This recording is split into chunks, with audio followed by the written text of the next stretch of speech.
저는 인야쇼 영성연구소에서 일하고 있는 김용수 파스칼 신부라고 합니다. 예, 오늘은 황정연 신부님 모시고 제가 일상의 식별을 살다 그리고 마음과 영혼의 자기돌봄이라는 이 주제로 원래 발표를 시작하겠습니다. 황정연 신부님은 지금은 로마에 있는 예수의 대학이죠. 그레고리안 대학교에서 심리학과 교수로 재직하고 계시면서 거기서 심리학 가르치고 계십니다. 그래서 황정연 신부님 말씀 듣겠습니다. 감사합니다.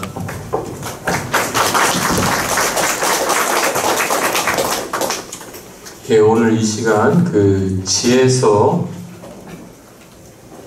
9장 17절에서 18절의 말씀을 되새기는 기도로 시작하겠습니다. 성부와 성자와 성령의 이름으로 아멘. 당신께서 지혜를 주지 않으시고 그 높은 곳에서 당신의 거룩한 영을 보내지 않으시면 누가 당신의 뜻을 깨달을 수 있겠습니까? 그러나 그렇게 해주셨기에 세상 사람들의 길이 올바르게 되고 사람들이 당신 마음에 드는 것이 무엇인지 배웠으며 지혜로 구원을 받았습니다. 진리의 셈이신 하느님 아버지, 오늘 저희들은 일상의 식별을 살다 마음과 영혼의 자기돌봄이라는 주제로 당신의 가르침과 사랑을 맛보고자 이 자리에 모였습니다. 이 시간 동안 우리의 마음이 당신 영의 힘찬 활동을 향해 열려있게 해주시고 깨달음을 얻고 기쁜 마음으로 하느님 아버지를 찬양하게 하소서. 우리 주 그리스도를 통하여 비나이다. 아멘. 성부와 성자와 성령의 이름으로 아멘. 오늘 원래 발표의 내용과 형식이 어떻게 이루어졌는지 먼저 소개해 드리겠습니다. 예, 이 발표에는 필요한 지식을 공유하는 시간과 그리고 자신의 생활을 실제로 평가하는 시간으로 이루어졌습니다. 그래서 먼저 일상의 식별과 자기 돌봄의 이해라는 주제로 제가 필요한 내용을 좀 말씀드리겠고요. 그리고 간단한 실습으로 영적 생활의 스트레스를 평가해 보겠습니다. 그리고 자기 돌봄의 필요성과 목적을 인식하는 시간을 갖겠습니다. 그리고 실습으로 자기 돌봄을 실제로 평가해 보겠습니다. 여러분이 가지고 계시는 평가지가 이때 사용될 것입니다.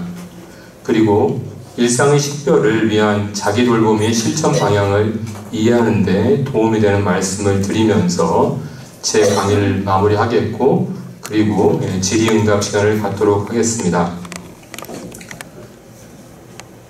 먼저 오늘의 일상에 대해서 제 생각을 조금 나누어 드리겠습니다. 오늘 우리가 살아가는 일상과 중세 시대에 그때 사람들이 살았던 일상과는 차이가 있습니다. 같은 일상은 아닙니다. 그래서 오늘 우리가 살아가고 있는 일상이 어떤 특징을 지니고 있는지 잘 이해하는 것이 중요합니다. 제가 그래서 예수의 신학자 브래클리의 글을 재해석해서 오늘의 일상에 대한 간단한 소개를 해보았습니다. 슬라이드에 있는 내용을 한번 보시면 좋겠습니다. 사람들은 과거 그 어느 때보다 쉽게 소통할 수 있지만 많은 사람들이 더욱더 고립되어 간다. 사회 문제에 대한 정보는 흘러 넘치고 있지만 사회 문제의 본질을 이해하기는 더욱더 어려워졌다. 여기서 두 가지 요점이 있는데요. 첫 번째는 의사소통이 편해졌지만 그것에 따른 여러 가지 부작용이 있다는 얘기죠. 제가 두 번째 요점으로 제시한 것은 이것이죠. 직접 소통은 감소하고 매체를 통한 간접 소통이 증가하는 사회에서 자기 돌봄은 새로운 중요성을 지닌다. 이렇게 이야기를 했는데요. 사회 현실에서 소통이 증가하고 있습니다. 근데 중요한 것은 이 소통의 질이죠. 우리가 깊이 있는 대화를 SNS나 인터넷에서 나누는가? 그렇지 않은 경우가 참 많죠. 그래서 이 편한 사회에서, 과학기술이 발달한 사회에서 우리가 소통은 늘어나지만 그 소통이 피상적이라는 것이죠. 이 소통의 깊이가 없게 되면은 우리가 안고 살아가는 외로움을 해소할 수가 없어요. 즉 피상적인 소통은 많이 있지만 나는 여전히 외로운 것이죠. 그리고 그러한 수준의 소통에서는 이 외로움을 이겨낼 힘을 찾을 수는 없는 거예요. 그렇기 때문에 소통의 증가에도 불구하고 사회적으로 사람들이 고립되는 이제 그런 현상은 더 심해집니다. 사회적 고립이 가속화된다고 할 수 있는데요. 이 사회적 고립이 가속화되면 이제 가장 쉽게 생각할 수 있는 문제는 뭐냐면 서로에 대해 삶을 깊이 있게 이해하지 못하기 때문에 서로서로 돌보기가 너무 어려워져요. 서로서로 돌보기 어려운 사회 현실에서 어떤 자기 돌봄의 중요성이 더욱 강조되어야 합니다.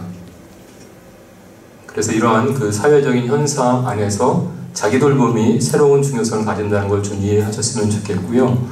그리고 이런 그 소통의 증가의 어떤 문제점이라고 할까요? 영적 생활에 미치는 좋지 않은 영향도 우리가 이 대목에서 이해를 하면 좋겠는데, 성이냐시오에 따르면 우리가 그 영적 생활을 깊이 있게 하기 위해서는 세상으로부터 멀어지면 멀어질수록 좋다라고 이야기합니다. 즉 세상의 걱정이나 세상적인 욕망으로부터 우리가 자유로울 때 하느님을 더 깊이 있게 만날 수가 있다는 이야기인데요.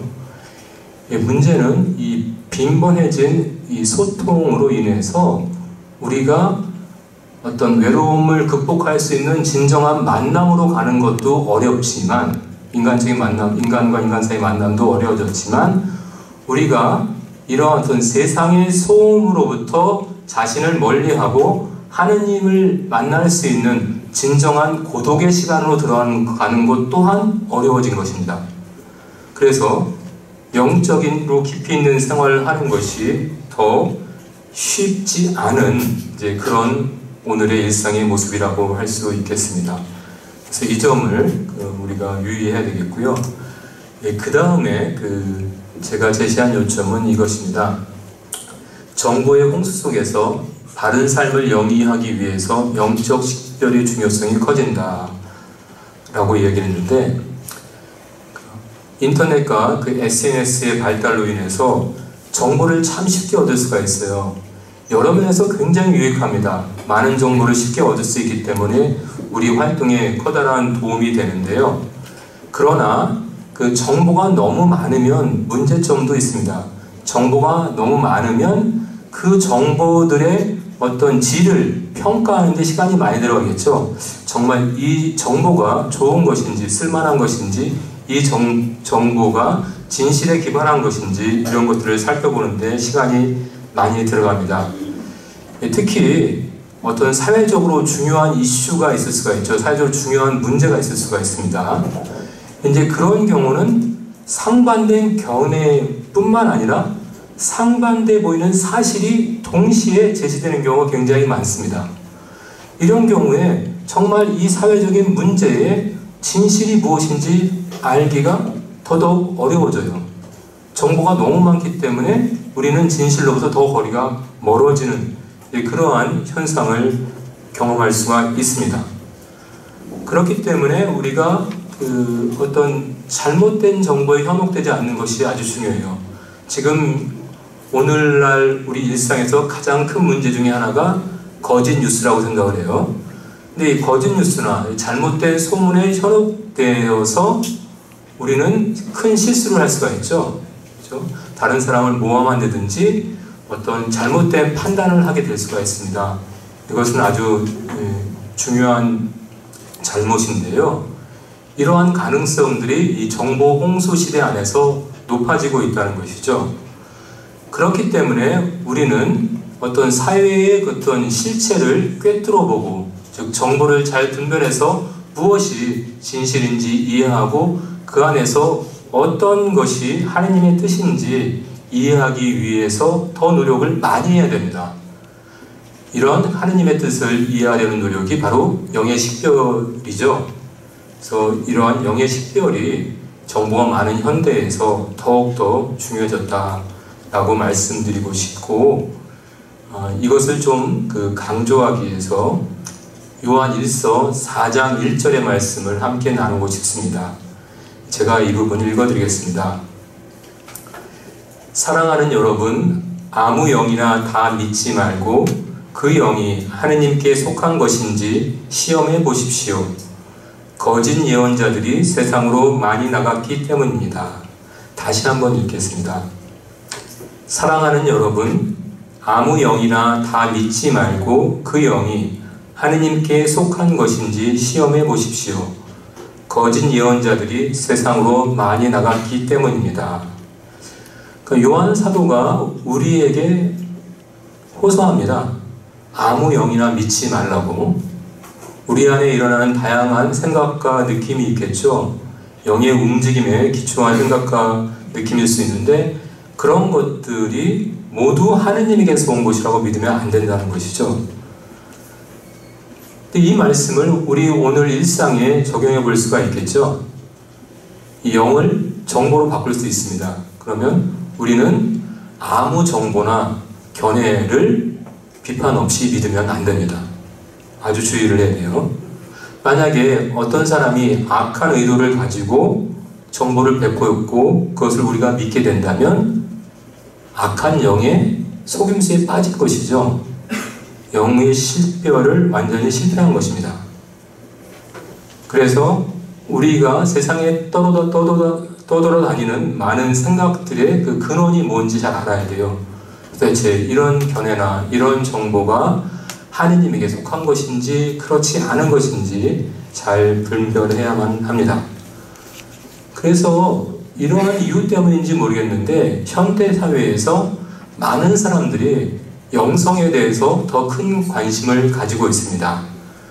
어떻게 보면 정신적으로 정서적으로 풍요해진 사회인데 사람들이 영적인 목마름을 더 많이 호소하고 있고요. 그래서 더 영성을 배우려고 하는 사람들이 많고, 또 사제나 수도자, 평신도 중에서도 특히 영의 식별에 대해서 더 깊은 이해를 가지고자 하는 사람들이 늘어나고 있습니다. 이것도 우리 사회의 한 단면이라고 할 수 있습니다. 예, 다음으로 우리가 이런 일상을 살아가고 있는데 이런 일상에서 식별은 무슨 의미를 가지고 있는지 좀 살펴보겠습니다. 먼저 일상의 식별이란 이것입니다. 하느님과 관계를 바탕으로 이 세상에서 살아가는 길을 찾는 것입니다. 다른 말로 하자면 그리스도를 일상에서 따르는 길을 찾는 것입니다. 즉 우리가 가톨릭 신자로서 어떤 부르심을 받았습니다. 그 부르심의 핵심은 뭐냐면 하느님과 사랑하는 관계 안에서 하루하루 살아가라는 부르심입니다. 그래서 이런 하느님의 관계를 살아가는 삶의 가장 모범적인 분은 누구였죠? 예수님입니다. 예수 그리스도께서는 늘 아버지와의 사랑의 관계 안에서 한순간 한순간을 살아가셨습니다. 그래서 예수님을 우리의 모범으로 삼고 예수님을 따르는 삶을 살아가는 것이 일상의 식별이라고 할 수 있겠는데요. 그런데 우리는 예수님과 같지 못합니다. 그래서 예수님과 좀 차이가 있을 수가 있는데요. 그래서 예수님과 달리 우리는 어떤 하느님과의 사랑의 관계로부터 멀어진 채 살아가는 때가 있습니다.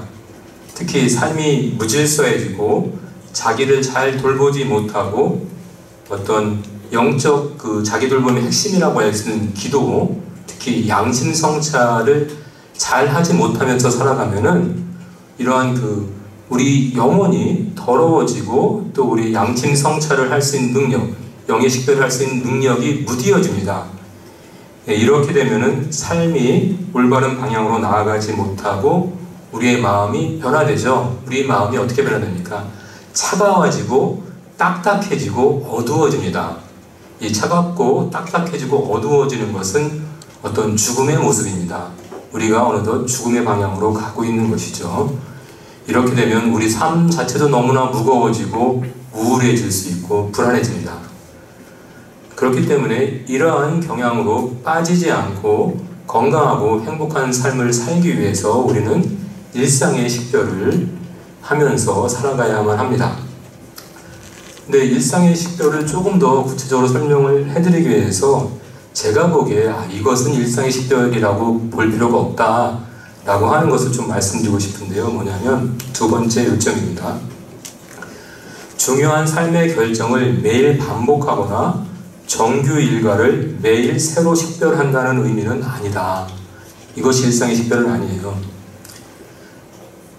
예를 들자면 우리에게 있어서 인생에서 가장 중요한 그 식별 중에 하나는 뭘까요? 성소 식별하는 것이죠. 자기가 결혼 성소인지 수도자 성소인지 식별하는 것이 아주 중요합니다. 그런데 이러한 식별은 삶의 어떠한 기간에 어떠한 때에 하는 것이죠. 그 결정을 내렸으면 그 다음에는 이 식별을 번복하는 것이 아니라 내가 결정한 삶에 헌신하는 것입니다. 그래서 이것을 매일매일 다시 살필 필요가 없지요. 그래서 여러분이 혼배성사로 가정을 꾸렸어요. 가정을 꾸렸는데 여러분들이 일상의 식별을 살고 싶다고 해서 내 배우자가 정말 하느님이 점지해 주신 것이 맞는지 그것을 매일매일 질문하고 새로 결정할 필요는 없다고 봐요. 이제 그 에너지를 그 배우자를 위해서 헌신하는 데 사용하시는 것이 더 좋을 것 같습니다. 그리고 또 하나 우리가 생각해야 될 것은 우리에게 맡겨진 일들이 굉장히 많다는 거예요. 즉 하느님께서는 우리에게 자유를 주셨죠. 그래서 우리 일상 안에 적지 않은 일들에 대해서 우리가 자유롭게 결정할 수 있도록 권한을 주셨어요.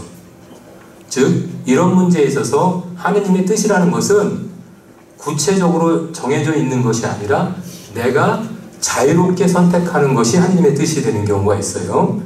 예를 들어서 좀 쉬운 것부터 시작을 하자면 내가 그 점심을 먹을 때 메뉴를 고를 수 있죠. 거기서 내가 그것을 하느님의 뜻을 찾고자 너무 노력할 필요는 없어요. 내가 원하는 음식, 내 몸이 필요하는 영양분을 섭취하면 되겠죠. 그렇죠? 자유롭게 결정을 하면 돼요. 그리고 내가 만날 친구를 선택할 때 그것도 일일이 장시간의 기도를 거쳐서 결정할 필요는 없는 것 같아요. 그렇죠? 내가 원하는 사람, 내가 호감이 가는 친구를 만나면 되는 것이죠. 또는 내 도움이 필요한 친구를 만나면 되는 것입니다. 그리고 휴식 시간에 어떤 활동을 할 것인지도 자유롭게 결정할 수 있는 것이죠. 그래서 이러한 것들은 A다, B다 특정한 하느님의 뜻이 정해져 있다기보다는 우리 자유에 맡겨져 있는 것이죠. 그래서 일상 식별의 대상이라고 보기가 좀 어려워요. 그리고 또 우리가 단체 생활하는데 여러 가지 우리 약속한 것들이 있죠. 차는 오른쪽으로 간다. 그건 사회적인 약속이니까 우리가 지키는 것이죠. 지하철 탈 때 하차하는 사람이 먼저 내리고 그 다음에 지하철을 탄다 등등 이러한 어떤 사회에서 우리가 합의한 규칙을 매번 다시 식별할 필요는 없습니다. 우리가 그 합의한 규칙을 충실히 따르면 되는 것이죠. 사회가 변화하고 사람들의 욕구가 변화해서 우리가 새로운 합의를 도출해야 될 때가 있겠죠. 그때는 다시 마음을 모아서 의견을 모아서 새로운 합의를 내고 그것을 따르면 되는 것이죠.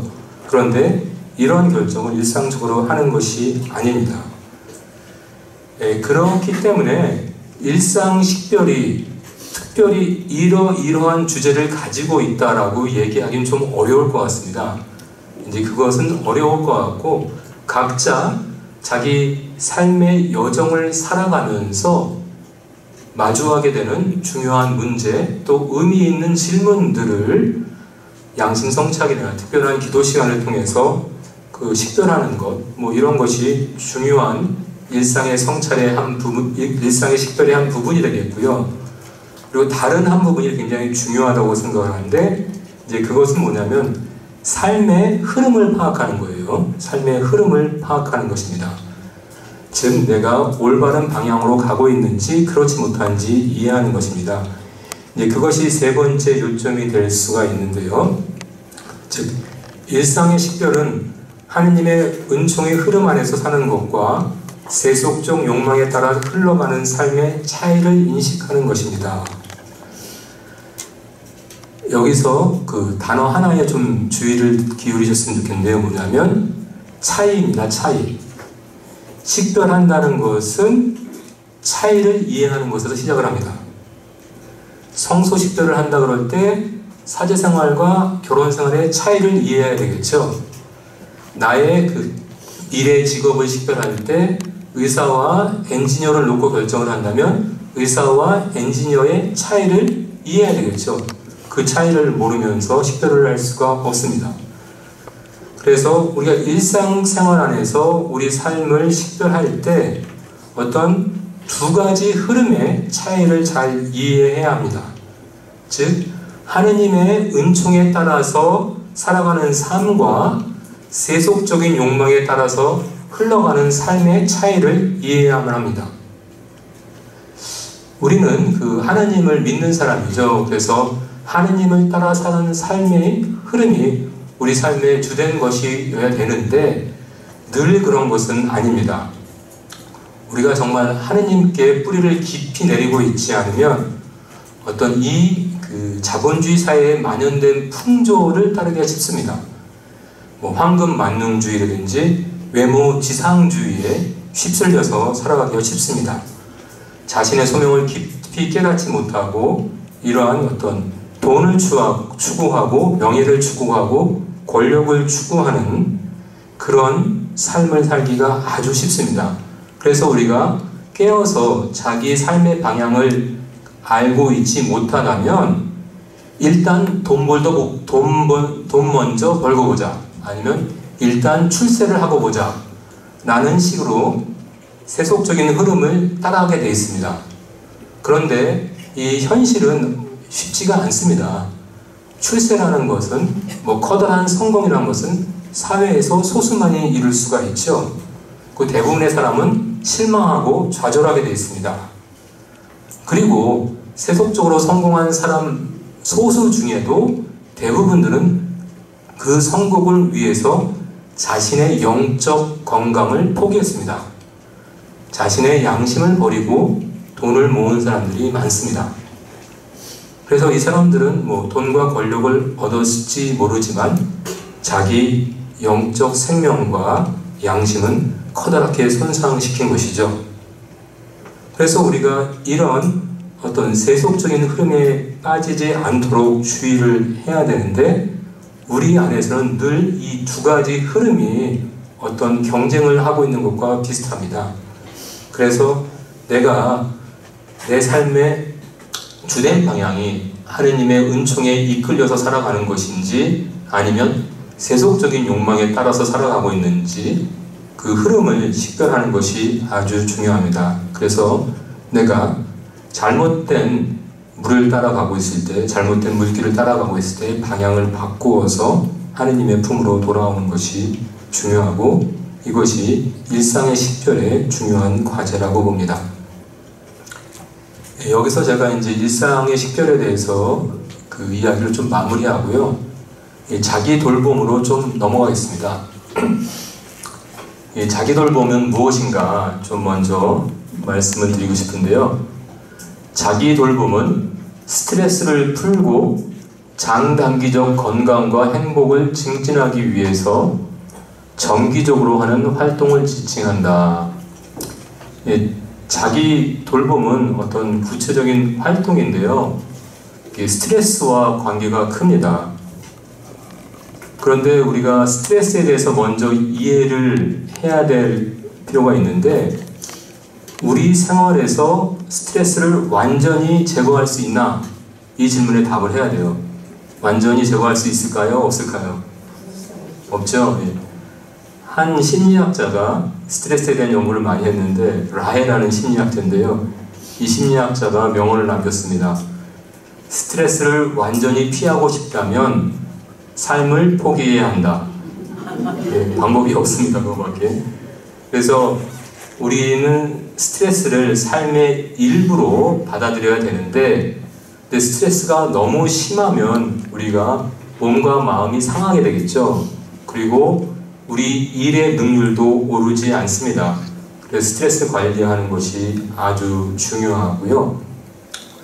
또 기본적으로 우리가 행복하기 위해서는 두 가지가 좀 필요하다고 볼 수가 있는데, 우리가 일이 잘 돼야 되고, 그리고 자기를 잘 돌보면 행복할 수 있다고 생각해요. 자기 돌봄과 어떤 일, 노동, 이것이 이제 우리 행복의 조건이라고 볼 수가 있는데, 우리가 기본적으로 자기 돌봄이 잘 되지 않으면 일을 잘 할 수가 없어요. 하느님께서 사제들에게 좋은 사명을 주셨는데, 사제들이 자기 돌봄을 잘 못하면 그 사명을 제대로 수행할 수가 없죠. 그래서 스트레스를 줄이고 행복한 삶을, 건강한 삶을 살기 위해서 하는 우리의 활동을 자기 돌봄이라고 할 수가 있어요. 근데 자기 돌봄을 잘하기 위해서 먼저 우리가 잘못된 견해를 배제해야 됩니다. 두 번째 요점이 이것에 관한 것인데요. 자기 돌봄은 이기적인 활동이나 공적 책임 회피가 아니다. 이 점을 좀 우리가 명심해야겠습니다. 특히 이제 마음이 약하신 분들, 착하신 분들은 다른 사람 돌보고 공동체 일을 하는데 너무 많은 에너지를 쓸 수가 있는데요. 이제 그렇게 돼서 자기 돌봄을 소홀히 하면 결국 자신의 영육간의 건강이 나빠집니다. 그리고 일도 잘할 수가 없게 되죠. 그렇게 되면은 마음 안에 문제가 생깁니다. 마음에 기쁨이 없게 되는 것이죠. 사제나 수도자들, 신자들도 마찬가지죠. 기쁜 소식을 다른 사람들한테 전하는 것이 사명이잖아요.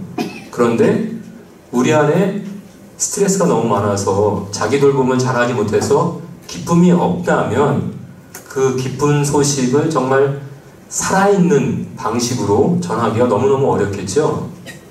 그리고 여러분들 중에 가정주부들이 계실 것 같은데, 타인을 돌보는 것, 가족들을 돌보는 게 가장 중요한 일이죠. 그런데 이 가정주부들이 자기 돌봄을 너무 하지 못해서 정서적으로 메말라 있고 육체적으로 너무 피곤하면 가족들을 따뜻하게 정성껏 돌보기가 너무너무 어렵겠죠. 그래서 이런 의미에서 타인을 잘 돌보기 위해서 자기 돌봄을 필수적으로 해야 되는 것이죠. 그래서 이것은 결코 이기적인 일이 될 수가 없고요. 책임 회피가 아닙니다.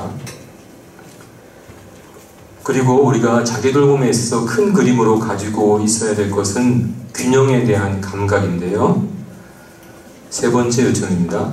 균형 잡힌 삶은 자기 돌봄과 사명 수행, 직업적, 전문적 활동 사이의 조화를 의미한다. 이것은 이제 제가 사람을 돌보는 것을 직업적으로 하는 분들이 있죠. 가정주부일 수도 있고, 사제나 의료인, 수도자들도 대부분 그렇죠. 이런 분들의 경우에 좀 비추어서 이야기를 하자면, 자기 돌봄과 타인 돌봄의 균형입니다.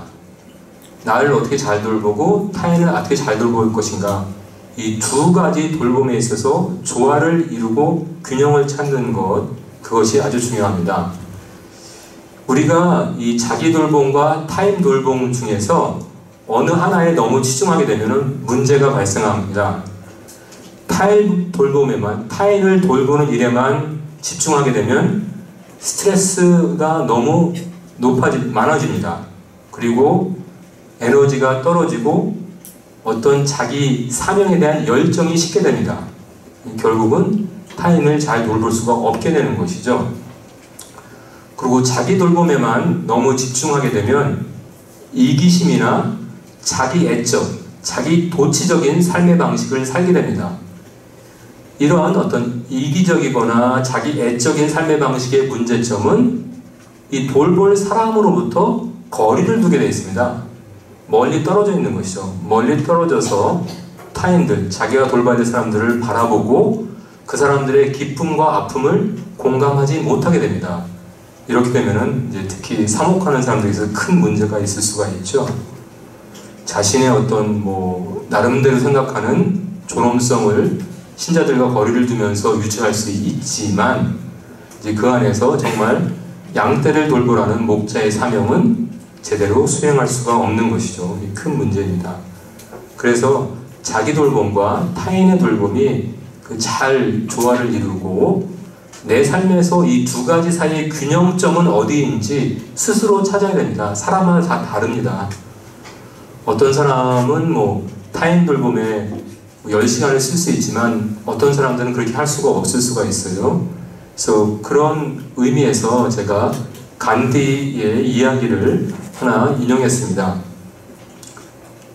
유익한 교훈을 주는 이야기인데요.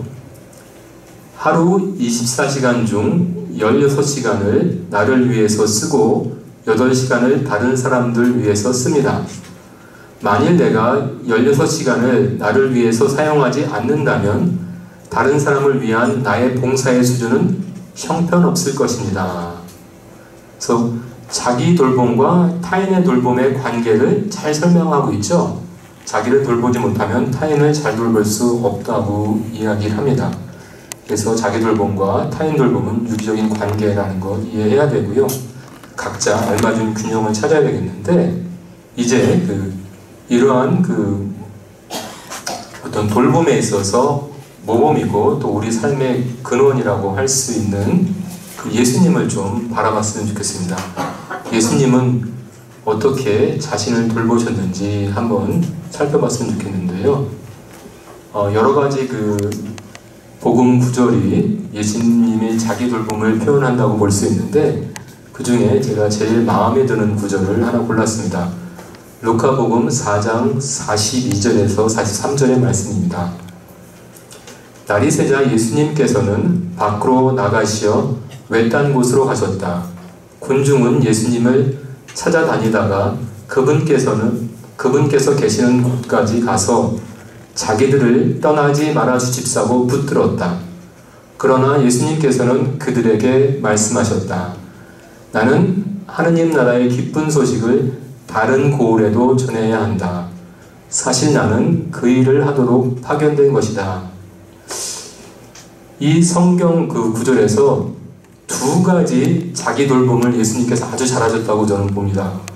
첫 번째는 뭐냐면 뭘까요? 영적인 거예요. 영적인 자기 돌봄을 잘하셨죠. 날이 새자 외딴 곳으로 가셔서 기도하신 거죠.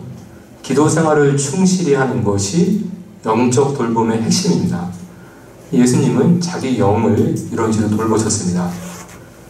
그 다음에 예수님께서 사회적 관계에서 자기 자신을 참 잘 돌보셨어요.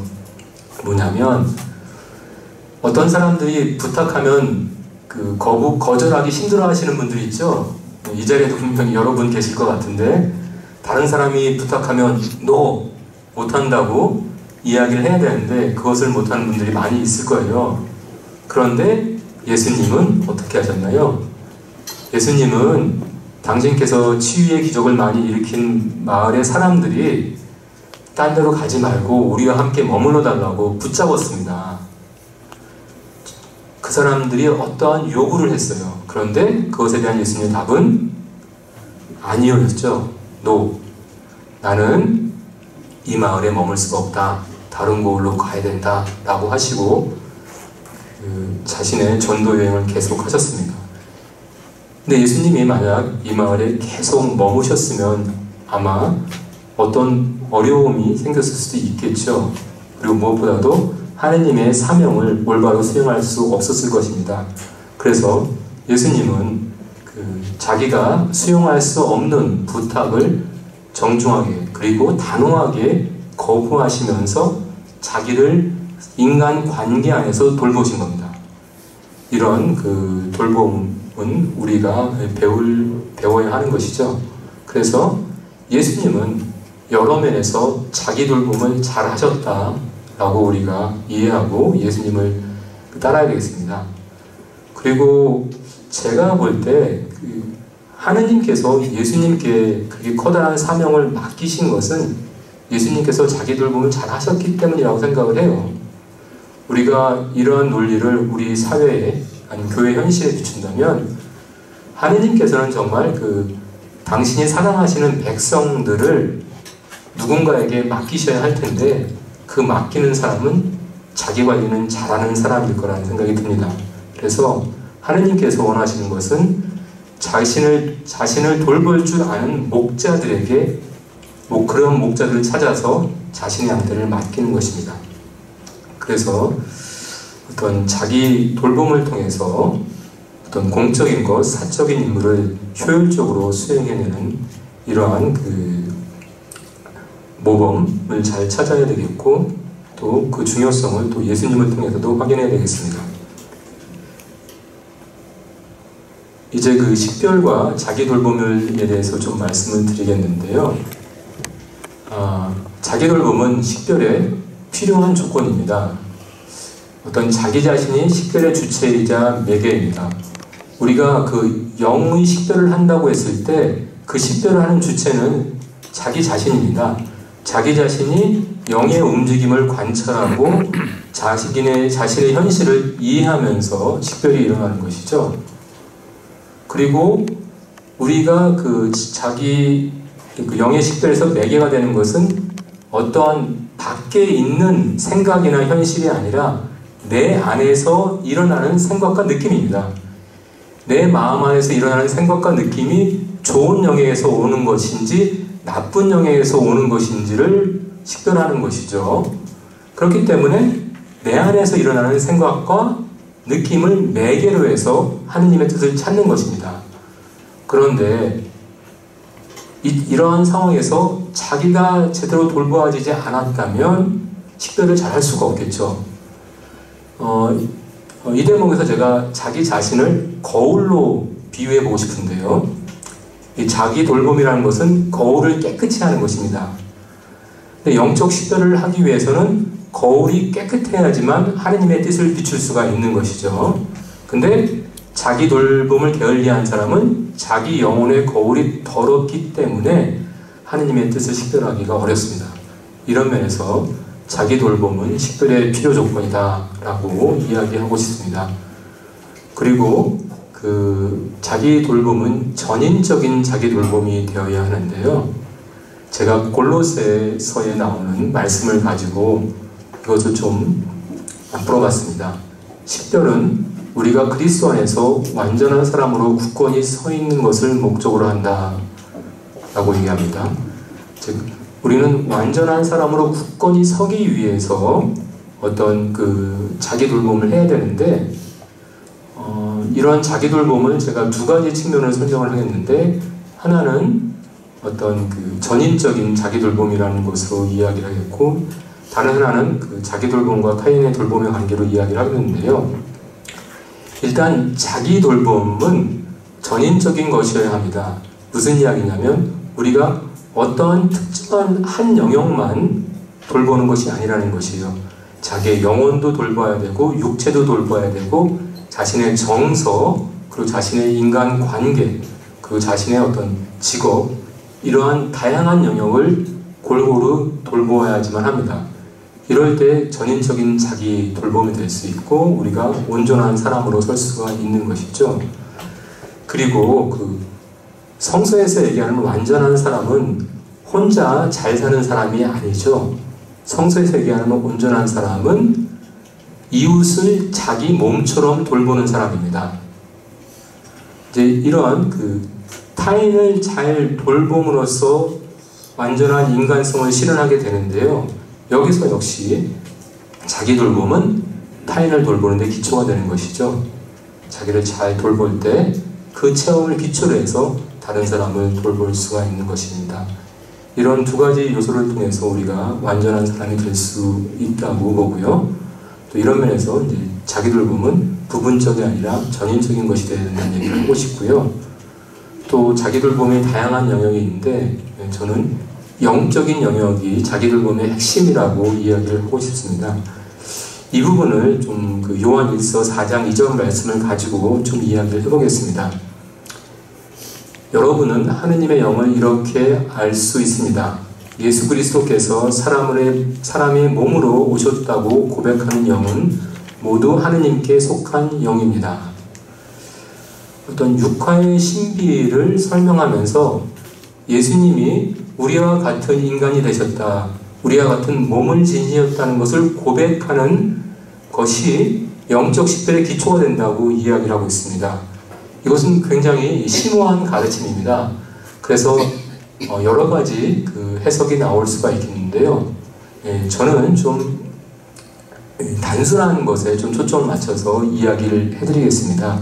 영과 몸의 관계인데요. 예수님께서는 온전한 하느님이시죠. 근데 우리의 몸을 취했습니다.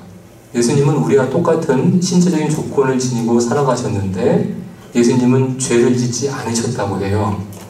그런데 우리는 죄를 짓고 살죠. 그럼 예수님과 우리하고 차이는 뭐죠? 몸에서 차이가 납니까? 영에서 차이가 납니까? 영에서 차이가 나는 거예요. 그렇기 때문에 우리가 식별을 할 때 주의해야 될 건 뭐냐면 영과 육의 차이를 식별하는 것이 아니에요.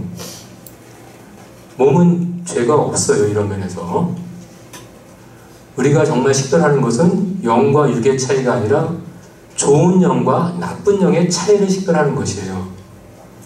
우리 몸이 좋은 영을 따를 때, 좋은 영의 인도를 받을 때 건강하고 기쁘게 살 수가 있겠죠. 그런데 나쁜 영의 인도를 따르면 쾌락을 추구하면서 자기 에너지를 소모하게 되고 나쁜 방향으로 자기 몸을 사용하게 되죠. 근데 이것은 몸의 잘못이라기보다는 근본적으로 나쁜 영의 행위이죠. 나쁜 영이 이렇게 몸을 움직인 것이죠. 따라서 그 육체를 비하하면서 육신과 영을 차이를 강조하는 철학은 사실은 영적 식별에서 잘못된 것입니다. 잘못된 것이고 우리가 인정해야 될 중요한 차이는 영과 영 사이의 차이입니다. 이것이 하느님에 속한 것인지 그렇지 않은 것인지를 구분하는 것이 아주 중요합니다. 이런 어떤 잘못된 그 생각의 폐해를 말씀드리기 위해서 하나 예를 든다면 어떤 사람이 인간의 이성이 가장 중요하다. 그래서 이성적인 발달만이 어떤 인간에게 진보를 가져올 수 있다라고 생각을 해서 몸을 관리하지 않고 공부만 열심히 했다고 합시다. 이런 사람은 결국 몸에 문제가 생기겠죠. 그렇죠? 몸에 문제가 있습니다. 신체적인 그 돌봄에서 실패했기 때문에 건강에 문제가 생겼는데 지금 현재 이 사람이 몸의 문제를 가지고 있지만 근본적으로 이 문제는 몸의 문제입니까? 영의 문제입니까? 영의 문제예요. 잘못된 생각을 쫓아갔기 때문에 육체를 무시하고 이성만 분리적으로 강조하는 잘못된 생각을 쫓아가기 때문에 나쁜 결과를 가진 것이고 이것은 영의 문제입니다. 그래서 신체적인 그 자기 돌봄도 굉장히 중요합니다. 영적인 돌봄만큼 중요한 것이지만 신체적인 자기 돌봄, 정서적인 자기 돌봄, 직업적인 자기 돌봄 여러 자기 돌봄의 영역에서 가장 중요한 것은 영적인 자기 돌봄이라고 이야기할 수 있습니다. 그래서 그 부분을 좀 강조하고 싶습니다. 영적인 그 자기 돌봄을 강조하면서 간단한 실습을 한번 해보겠습니다. 이것은 이제 여러분들이 슬라이드를 보면서 하실 수가 있는데요. 여러분들 영적 생활의 스트레스가 얼마나 큰지 한번 같이 이제 평가를 해보는 겁니다. 각자 다 쉽게 평가를 하실 수가 있어요. 문항이 6개밖에 안 되고 쉽게 평가할 수 있을 것입니다. 어떻게 하시냐면 밑에 이제 6가지 항목이 나오는데 그 항목을 제가 읽을 텐데 그때마다 점수를 매기시면 돼요. 간단하게 그 메모를 하시면 됩니다. 점수가 5등급으로 되어 있는데요. 첫 번째 1번은 전혀 그렇지 않다. 2번은 대체로 그렇다. 대체로 그렇지 않다. 3번은 보통이다. 4번은 대체로 그렇다. 5번은 매우 그렇다. 이렇게 있습니다. 그 중에 하나를 고르시면 돼요. 이것은 여러분들 나라드린 유인물에는 없고요. 여러분들이 슬라이드 보시면서 살짝 메모하시면 될 것 같습니다. 제가 내적 스트레스와 외적 스트레스로 구분을 했는데요. 먼저 내적인 스트레스 하나씩 볼 테니까 여러분들이 잘 생각하시고 그 스트레스 수준을 정리하시기 바랍니다. 과거의 상처로 인해 여전히 아프다. 전혀 그렇지 않다. 1번. 대체로 그렇지 않다. 2번. 보통이다. 3번. 대체로 그렇다. 4번. 매우 그렇다. 5번. 번호 하나 정하시기 바랍니다. 두 번째, 회심의 체험에도 불구하고 자신의 반복되는 죄로 괴로워한다. 이것도 평가해 주십시오. 몇 번인가요? 그 다음에 세 번째 스트레스 요인 볼게요. 일시적인 영적 성장과 점진적인 영적 퇴보를 경험한다. 그러니까 피전 같은 거 참여해서 영적으로 성장한 느낌이 있을 수가 있는데 그 이후로 계속 영적으로 퇴보하는 느낌을 가진다. 이런 이야기입니다. 이것이 스트레스가 될 수 있겠죠. 이것에 대해서도 한번 채점을 해보시기 바랍니다. 다음으로 그 외적 스트레스 요인으로 나가겠습니다. 첫 번째, 영적 도움을 받을 기회가 부족하다. 영적인 것에 강의를 들을 기회가 없다든지, 영적 동반자를 찾기가 어렵다든지, 그거죠. 영적 도움을 받을 수 있는 기회가 부족하다. 점수 한번 매겨보세요. 두 번째로, 가족 내 환경인데요. 가족들이 영적인 문제에 관심이 없고, 나의 내적 평화를 방해한다. 가족하고 같이 사시지 않는 분들은 자기 주위 가까운 사람들 생각하시면 되겠습니다. 가족들이 영적인 문제에 관심이 없고 나의 내적인 평화를 방해한다. 한번 번호 매겨보시기 바라고요. 네, 마지막으로 교회 공동체에서 지도자의 독선이나 구성원 사이의 분열로 고통받는다. 교회 공동체 문제입니다. 이것도 점수를 매겨보시기 바랍니다. 그 다음 페이지로 넘어가기 전에 여러분들 하나 할 것이 있는데요. 이 6가지 중에서 스트레스를 가장 크게 느끼는 걸 2개를 골라주세요. 2개를 고르는데 내적 스트레스 요인에서 하나를 고르시고요. 외적인 스트레스 요인에서 하나를 고르십시오. 각각 한 개씩 지금 골라주세요. 가장 스트레스가 큰 거. 2개를 고르시고 이제 그 다음 단계로 넘어가겠습니다. 이제 성찰을 좀 해보는 겁니다. 첫 번째는 이겁니다. 가장 큰 내적, 외적 스트레스를 각각 하나씩 골라 이 스트레스에 자신이 어떻게 대응하고 있는지 살펴보십시오. 제가 2개의 스트레스 고르라고 그랬죠? 그거에 내가 어떻게 대응하고 있지? 한번 질문해 보시고 답을 해 보십시오. 내가 그것을 회피하고 있지는 않는지, 내가 현실을 수용하고 내 감정을 조절하려고 하는지, 그것을 해결하기 위해서 적극적으로 조치를 취하고 있는지, 누굴 만나 대화를 하고 있는지 등등등 자기가 그 스트레스 해결을 위해서 무엇을 하고 있는지 한번 정리해 보시기 바랍니다. 현재 대응 방식이 자신의 스트레스를 줄여주고 있습니까? 더 나은 대응 방식은 무엇일까요? 대체로 스트레스가 크다는 것은 자신의 대응 방식이 잘못됐다는 것이죠. 그렇기 때문에 더 나은 대응 방식을 생각해 볼 필요가 있겠습니다. 그리고 세 번째로 영적 생활의 스트레스 평가를 통해서 자신에 대한 새로운 이해를 얻었습니까? 우리가 그 스트레스를 잘 이해하면 자기를 이해하는데 큰 도움이 되죠. 내가 이런 것을 보면서 인간관계에 관심이 너무 많구나, 이렇게 생각할 수도 있고요. 그 다음에 내가 영적인 도움을 요청하는데 너무 소극적이구나, 이런 자기에 대한 이해를 얻을 수가 있습니다. 그래서 이런 식으로 자기 삶의 스트레스와 그 대응 방안에 대해서 성찰을 해보실 수가 있을 것 같습니다. 그래서 이제 영적 돌봄에 도움이 됐으면 좋겠는데요. 이 부분 여러분들 또 이어서 계속 이 시간 이후에도 다시 해보시기 바라고, 지금은 다른 것으로 좀 넘어가겠습니다. 먼저 그 자기 돌봄이 없이 타인을 돌보는 사람들의 위험성을 살펴보겠습니다. 제가 처음에 이 강의를 생각할 때 사제나 수도자, 가정주부들을 많이 생각을 했습니다. 그래서 타인을 돌보는 직업을 가진 사람들에 있어서 그 자기 돌봄이 얼마나 중요한지 이제 그것을 설명하고자 했는데요. 그 위험성을 간단하게 살펴보겠습니다. 휴식, 운동, 균형 있는 식사를 위한 시간 부족으로 육체적인 건강을 잃게 된다. 자신에게 소중한 사람들과 의미 있는 시간을 보낼 여유가 없어진 후 인간관계가 어려워진다. 주님의 말씀을 읽고 기도하고 성찰하는 시간이 적어지므로 영적으로 침체된다. 이런 어려움 쉽게 우리가 이해할 수 있겠죠? 많은 분들은 이미 여러분 삶 안에서 이것을 이미 경험했을 것입니다. 그리고 제가 좀 그 사목적인 관점에서 하나 주목할 것을 말씀드리고 싶은데요. 자기 돌봄을 실천하지 않는 사제와 수도자 및 보육자는 돌보아야 할 사람들을 학대할 수 있고 그들에게 커다란 상처를 줄 수가 있습니다. 한국 사회에서도 사제의 성추행이 문제가 되었었죠.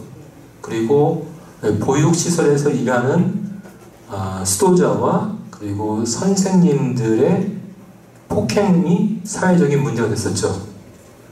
그러니까 다른 사람들을 돌보는 사람들이 다른 사람들을 학대했습니다. 근데 여러 가지 원인이 있을 수 있겠지만 이러한 그 돌보는 직업을 가진 사람들이 자기 돌봄을 소홀히 했기 때문에 이런 문제가 생길 수가 있습니다. 그래서 이 점을 좀 강조하고 싶습니다. 그리고 자기 돌봄의 목적을 조금 말씀드리겠습니다. 자기 돌봄은 단순한 이제 스트레스 해소를 넘어서 우리가 행복하게 살 수 있고 건강하게 살 수 있게 하는 것인데요. 그 목적을 좀 5가지로 좀 나열을 해보았습니다. 신체적, 정신적, 영적 건강에 관심을 기울이는 것, 스트레스를 견뎌내고 줄이는 것, 정서적, 이성적 필요를 충족시키는 것, 즉 자기 감정을 잘 표현하고 또 삶의 중요한 질문을 이성적으로 분석해보고 대응해보는 것, 그런 것이죠. 또 관계를 발전시키고 유지하는 것, 사적인 생활과 직장 생활 사이에서 균형을 이루는 것, 이런 것을 자기 돌봄의 목적이라고 할 수가 있겠습니다. 그리고 각자 자기 돌봄의 목적에 자신에게 중요한 것들을 추구할 수 있다고 봅니다. 그리고 자기 돌봄의 영역은 아까 말씀드린 것처럼 여러 가지 영역이 있는데요. 제가 따르는 것은 한 인간의 다양한 청을 이해하는 전인적인 접근입니다. 그래서 이 접근에 따르면 5가지 영역이 있는데요. 신체적 자기 돌봄이 있고 심리적, 감정적 자기 돌봄, 사회적 자기 돌봄이 있습니다. 그리고 영적 자기 돌봄이 있고 전문적인 자기 직업을 위한 자기 돌봄이 있습니다. 근데 이러한 5가지 영역은 서로 연결되어 있어요. 영적인 돌봄이 어떤 감정적인 자기 돌봄에 영향을 줄 수가 있죠. 신체적인 것에 영향을 줄 수도 있고요. 또 신체적인 자기 돌봄이 건강한 영적 생활을 도울 수가 있고 서로 상호 유기적으로 연결되어 있습니다. 그리고 또 우리가 하나 중요시해야 되는 것은 우리가 자기 돌봄을 잘하기 위해서 이런 영역을 나누었지만 기본적으로 한 인간은 신비입니다. 우리가 완전히 이해할 수가 없죠. 그래서 한 사람의 인격은 이 영역을 모두 합친 것보다도 훨씬 크다는 것, 그것을 좀 이해하면서 자기를 근본적으로 존중하고 타인을 존중하면서 자기 돌봄을 해야 되겠습니다. 이제 자기 돌봄 평가를 실습을 해보겠습니다. 지금 이제 여러분들 받으신 이제 유인물 평가지죠. 평가지를 사용하실 때입니다. 평가지 내용이 그렇게 어렵지 않으니까 차분히 쫓아가면서 하겠습니다. 혹시 평가지 없는 분들 있으면 지금 받아주시기 바랍니다.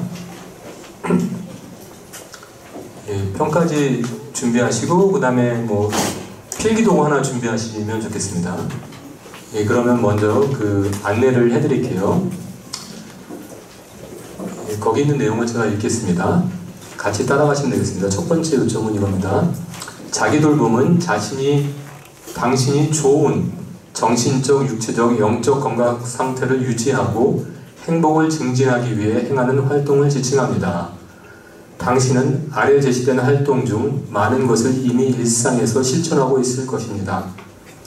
이 평가에서 당신은 여러 자기 돌봄 활동을 얼마나 자주 또 얼마나 잘 수행하는지 분석할 것입니다. 이 분석의 목적은 당신의 삶에서 더 많은 관심이 필요한 삶의 영역과 활동을 인식하고 관련된 생활 패턴을 발견함으로써 당신의 자기 돌봄을 향상시키기 위해 필요한 것이 무엇인지 깨닫는 것을 돕기 위함입니다. 세 번째로, 이 평가에는 정답 또는 오답이란 없습니다. 나열된 활동 중에는 당신이 흥미를 가지고 있지 않은 것들이 있을 수도 있고 흥미를 가지고 있는 것이 없을 수도 있습니다. 아래의 목록은 완벽하지는 않지만 자기 돌봄 활동의 필요성을 인식하고 자기 돌봄을 발전시키는 과정의 출발점 역할을 해줄 것입니다. 그래서 이 정도로 그 오리엔테이션을 마치고요. 여러분들 평가할 때 여러분들 드린 평가지에 있는 표에 1번, 2번, 3번 별표가 있습니다. 1번은 잘한다, 잘 못한다. 죄송합니다. 1번은 잘 못한다, 거의 하지 않거나 아예 하지 않는다. 2번은 그럭저럭 한다, 보통이죠. 가끔 한다. 3번은 잘한다, 자주 한다. 그래서 각 항목별로 1번, 2번, 3번 중에 한 번호 밑에 표시를 해주시기 바랍니다. 그리고 만약에 이 활동이 더 잘하고 싶은 것이면 별표 밑에도 표시를 해주시기 바랍니다. 그래서 경우에 따라서는 여러분들이 표시를 두 군데 할 수 있겠죠. 1, 2, 3번 중에 하나에 하는 것은 당연히 해야 되는 것이고요. 간혹 별표 밑에도 표시를 할 수가 있겠습니다. 이해하셨겠죠? 그러면은 이제 구체적으로 한 문제 한 문제 읽어가면서 표시를 하겠습니다. 먼저 신체적인 자기 돌봄입니다. 제가 읽으면 따라가시면서 표시를 하시면 좋겠습니다. 건강한 음식을 먹는다. 표시해 보십시오. 개인 위생에 신경을 쓴다. 운동을 한다. 나 자신을 긍정적으로 느끼게 해주는 옷을 입는다. 규칙적인 식사를 한다. 걷기, 수영, 춤추기, 스포츠 등의 재미있는 활동에 참여한다. 충분한 수면을 취한다. 신체 검사, 구강 검사 등의 건강 검진을 받는다. 아플 때 휴식을 취한다. 마지막으로 전반적인 신체적 자기 돌봄에 평가를 해주시기 바랍니다. 1, 2, 3번 중에 하나 선택해 주시기 바랍니다. 그리고 이제 심리적, 감정적 자기 돌봄을 보겠습니다. 일, 학교 또는 다른 의무로부터 휴식을 취한다. 취미 생활을 한다. 휴식할 때 핸드폰, 이메일 등의 방해 요소들로부터 거리를 둔다. 일 또는 학교와 상관없이 자신의 관심에 따라서 새로운 것을 배운다. 자신의 감정을 이야기하기, 예술활동, 일기 쓰기 등의 바람직한 방법으로 표출한다. 내 자신의 감정과 업적을 인지하고 있다. 죄송합니다. 나 자신의 강점과 업적을 인지하고 있다. 휴가를 떠나거나 당일치기 여행을 한다. 좋아하는 영화 보기, 목욕하기 등의 편안한 활동을 한다. 웃음거리를 찾는다. 마지막으로 전반적인 심리적, 감정적 자기 돌봄을 평가해 주시기 바랍니다. 이제 사회적 자기 돌봄을 보겠습니다. 내가 좋아하는 사람들과 시간을 보낸다. 멀리 있는 가족 혹은 친구들에게 연락한다. 활력을 불어넣는 대화를 나눈다. 새로운 친구를 만든다. 절친한 친구, 애인 또는 배우자와 둘만의 시간을 보낸다. 도움이 필요할 때 다른 사람에게 도움을 요청한다. 다른 사람과 함께 즐길 수 있는 활동을 한다. 가까운 사람들, 가족, 친구, 애인 또는 배우자에게 자신의 사랑을 언어적 또는 비언어적 방법으로 표현한다. 오래된 친구들과도 정기적으로 교류한다. 예, 전반적인 사회적 자기돌봄을 평가해 주시기 바랍니다.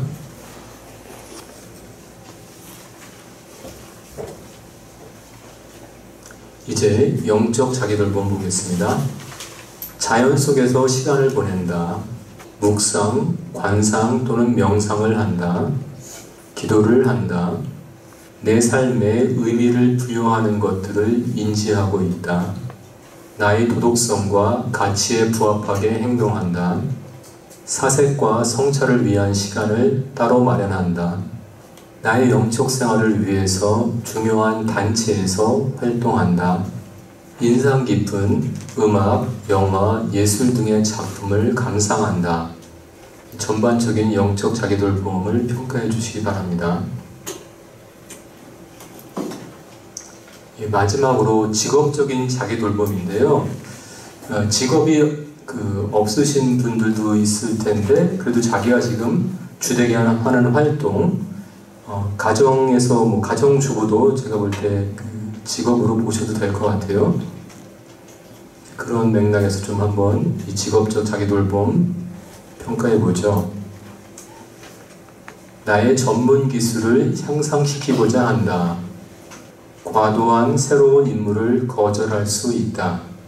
흥미롭고 유익한 프로젝트를 맡는다. 나의 직업과 관련하여 새로운 것들을 배운다. 동료와 소통하고 관계를 쌓을 수 있는 시간을 마련한다. 일하면서 휴식을 취한다. 직업적인 삶과 사적인 삶의 균형을 유지한다. 성공적으로 일할 수 있는 편한 근무 여건을 조성한다. 보수, 혜택 그리고 다른 필요사항에 대해 만족한다. 이제 전반적인 직업적 자기돌봄에 대한 마지막 평가를 해주시기 바랍니다. 그리고 이제 그 성찰 질문에 따라서 여러분들의 평가를 가지고 작업을 좀 해보면 좋겠습니다. 그런데 지금 시간이 좀 부족해서 이 작업을 여기서 충실히 할 수는 없을 것 같아요. 그래서 이 시간 이후 각자 자기돌봄 평가를 좀 하시고 다시 보시면서 성찰을 해주시면 좋겠는데, 그래도 제가 좀 간단하게 성찰 그 질문들을 좀 읽어보겠습니다.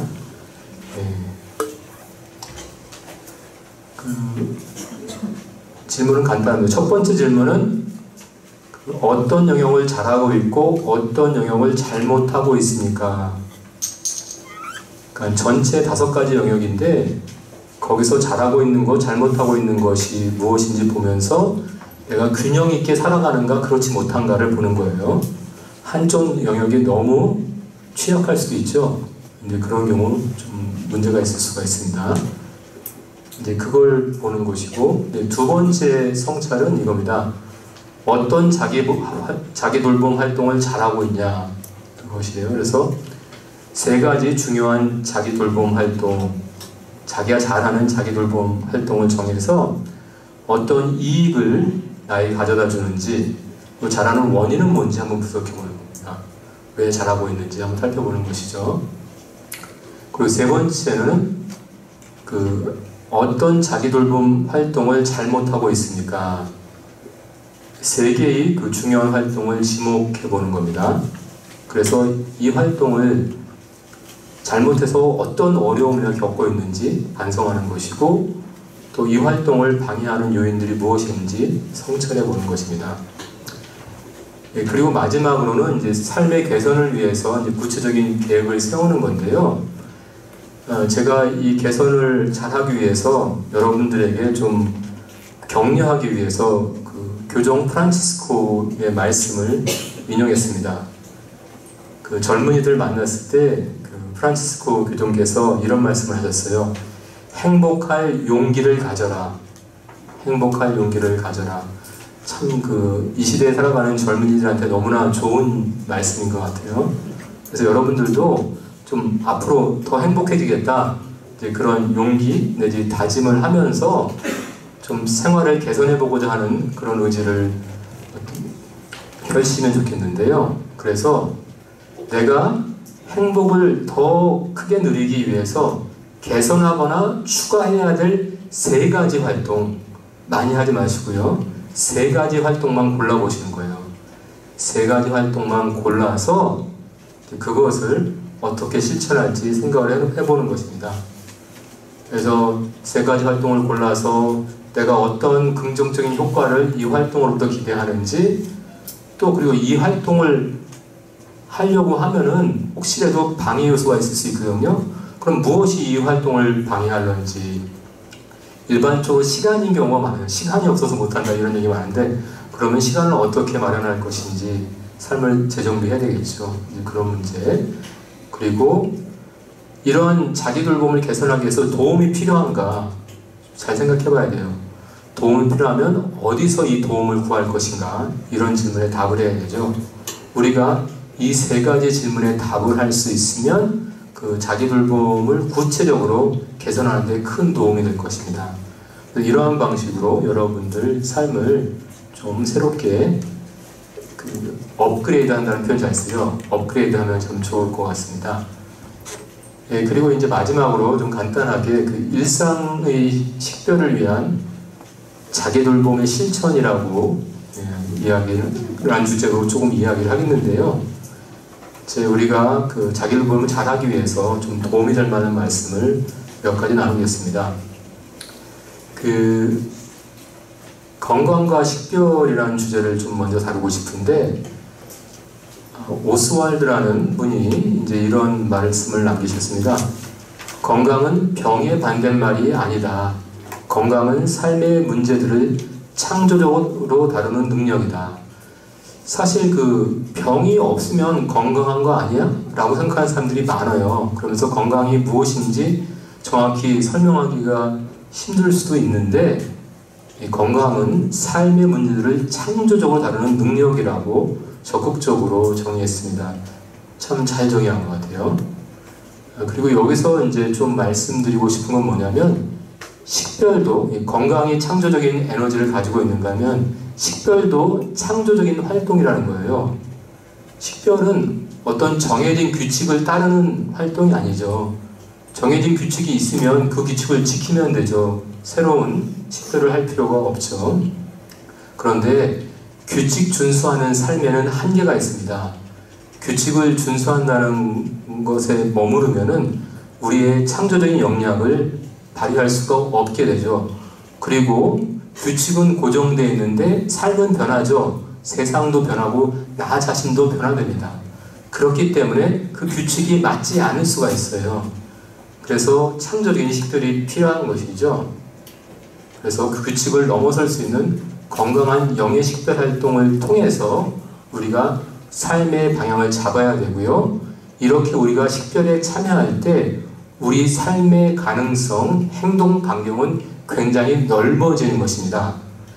우리가 영적 식별을 한다고 할 때 어떤 넓으신 하느님 그 세상 안에 참여하는 거예요. 그래서 영적 식별을 하면 우리의 마음도 넓어지고 관대해져야 합니다. 근데 어떤 사람은 영적 식별을 통해서 어떤 것을 발견하고 그것을 아주 강박적으로 지키려고 애쓰는 데 머무를 수가 있어서 이런 경우 마음이 오히려 좁아질 수가 있는데요. 이것은 무엇인가 좀 잘못된 것입니다. 영적 식별은 우리 자유를 더 크게 하는 방향으로 진행되어야 합니다. 그리고 하나 말씀드리고 싶은 것은 자기 돌봄의 실패는 끝이 아니다. 자기 돌봄에 실패한 체험들이 있는 분들이 있을 거예요. 그래서 너무너무 지쳐가지고 더 이상 아무것도 하지 못해서 괴로움을 겪었던 시기가 있는 분들이 있을 텐데요. 제가 그 오스왈드의 인용구를 한번 나누겠습니다. 소진의 경험은 은총의 하느님을 향해 더 깊은 의지를 품게 하는 하나의 통과 의례와 같은 것이다. 그러니까 소진된 거죠. 그러니까 기운이 다 빠진 거예요. 더 이상 앞으로 나아갈 수가 없어요. 그래서 강제로 멈춘 거죠. 강제로 휴식하게 되는 건데 그 안에서 우리가 새로운 희망을 찾을 수가 있습니다. 우리가 이러한 어떤 소진에 이르렀다는 것은 삶에 있어서 잘못된 판단을 하고 살아왔다는 거예요. 자기의 기대나 타인에 대한 기대가 잘못될 수 있었던 것이죠. 그것이 진실되지 못했던 거예요. 그래서 그런 것을 반성하고 정말 이제 주님께 의탁하는 그런 삶을 살아가고자 하는 다짐하는 시간이 될 수가 있겠고요. 그리고 휴식의 중요성을 인식하고 계획적으로 휴식을 취하도록 노력하게 됩니다. 우리가 삶을 계획할 때 어떤 일을 할 것인가 계획하기 쉽죠. 근데 그 계획을 할 때 반드시 휴식을 위한 계획도 넣어야 됩니다. 오늘 언제 휴식할 것인가, 휴식할 때 무엇을 할 것인가, 그런 계획 써야 되고요. 이번 주일에 주말에 쉴 텐데 무엇을 할 것인가, 그 계획들을 세워야 돼요. 그리고 1년에 한 번 정도 휴가를 가거나 피정을 하고자 하는 계획들을 미리미리 세워야 되는 것입니다. 삶의 계획은 일의 계획과 더불어서 휴식의 계획을 세워야 됩니다. 휴식을 잘 취해야지 우리가 새롭게 힘을 얻고 살아갈 수가 있겠습니다. 그리고 마지막으로 드리고 싶은 말씀은 자기 돌봄은 고립적인 활동이 아니라 연대를 통해서 이루어지는 것이라는 거죠. 다른 사람과 함께 하는 거예요. 내가 어떤 직장에서 일을 한다면 내부적으로 나를 도와줄 사람이 필요해요. 내가 휴식을 취할 때 내 일을 대신해 줄 수 있는 사람, 그리고 내가 없을 때 다른 사람이 잘 일을 처리할 수 있도록 어떤 절차를 마련해 놓는 것이 굉장히 중요합니다. 그리고 외부 사람들과 직장 외의 사람들과 또 연대하는 것이 굉장히 중요한데요. 자신에게 도움을 줄 수 있는 의사, 상담가, 영적 지도자 등과 좋은 관계를 맺고 지내는 것이 굉장히 중요하죠. 그리고 또 전문적인 영역에서 고민을 나눌 수 있는 어떤 친구, 자기 회사를 떠난 그런 친구가 있으면 참 좋을 것 같습니다. 그래서 이렇게 외적인 연대가 자기 돌봄에서 중요하다는 것입니다. 그리고 제가 사목 현장에 비추어서 자기 돌봄을 좀 말씀드리고 싶은데, 하느님으로부터 받은 목자의 권위를 잃지 않고 사목적 원칙을 지킨다. 이 과정에서 대면하게 되는 저항에 위축되지 말고 앞으로 나아가야 한다. 제가 왜 이런 이야기를 했냐면 연대의 중요성을 이야기했습니다. 즉 사람들과 관계를 맺고 도움을 받는 게 중요한데, 사목자에게서, 신앙에게서 가장 중요한 관계는 하느님과의 관계입니다. 하느님과의 관계가 모든 우리가 맺는 관계의 기초가 되어야 합니다. 특히 사목자들은 사람들에게 상반되는 평가를 받을 수가 있어요. 어떤 사람은 똑같은 신부 보고 너무 딱딱하다고 그럴 수 있고요. 다른 사람은 또 너무 부드럽다고 그럴 수 있습니다. 이런 상반된 견해를 받을 때, 동시에 듣게 될 때 어떻게 할 수 있겠습니까? 만약에 이 사제가 하느님과의 관계에 뿌리를 내리고 있지 못한다면 끊임없는 혼란에 빠질 수밖에 없겠죠. 사람들이 하는 이야기 다르기 때문에. 그러나 하느님과 친밀한 관계가 있고 하느님이 자기에게 준 권위가 무엇인지 잘 안다면 흔들리지 않고 자기의 사명을 수행할 수가 있을 것입니다. 그래서 하느님의 관계의 중요성과 그것의 기초에서 앞으로 나아가는 그러한 어떤 신앙생활, 사목생활을 강조하기 위해서 제가 마지막으로 성경 인용구를 하나 드리겠는데요. 마태오복음 20장 15절, 포도원 주인의 비유에 나오는 말씀입니다. 그 비유에서 포도원 주인이 돈을 더 요구하고 불평을 표현하는 그런 일꾼에게 이야기하죠. 내 것을 가지고 내가 하고 싶은 대로 할 수 없다는 말이요, 아니면 내가 후하다고 해서 시기하는 것이요. 이 포도원의 주인은 자기 원칙을 그대로 적용해서 사람들을 돌보았습니다. 이런 자세가 필요합니다. 예수님을 따른다는 것은 모든 사람으로부터 좋은 평가를 받겠다는 것을 의미하지 않습니다. 예수님 자신께서 그랬죠. 많은 사람들에게 큰 사랑을 받았지만 큰 박해도 동시에 받았습니다. 그래서 우리가 주님을 올바르게 따른다면 많은 사람으로부터 격려도 받겠지만 다른 많은 사람으로부터 비판도 받을 것입니다. 이러한 상황에서 흔들리지 않고 우리의 사명을 수행하기 위해서는 무엇보다도 하느님과 친밀한 관계, 그 안에서 영의 식별을 올바로 해내는 것이 중요합니다. 그래서 이러한 주님과의 관계가 우리 모든 삶의 기초, 그리고 우리의 자기 돌봄에서도 기초가 된다는 것을 다시 한번 강조하면서 제 말씀을 마무리하겠습니다.